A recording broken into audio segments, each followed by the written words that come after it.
Are you staying with me, you off?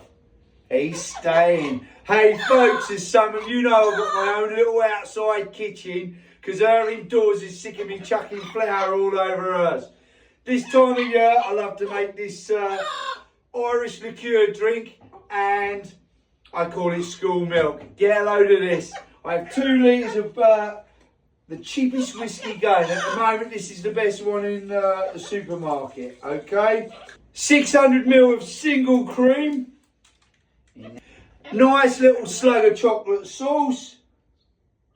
Orange essence there. I normally use vanilla, but a little drop of that. I actually like that. It's going to be lovely. Tin of condensed milk. In that goes.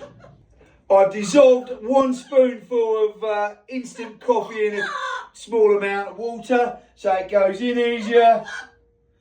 Look at that. And let's set that whisk away. That nice, Sid. That nice. Hello, mate. Hello. I've let this whisk for about 5 minutes.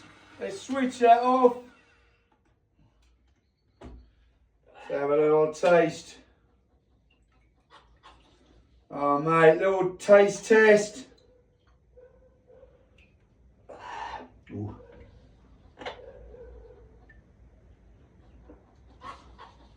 Oh, that is perfect. Oh, Merry Christmas, guys. Oh, that is lovely. No, not for you, Sydney. Cheers, guys. Oh, blimey. Woohoo!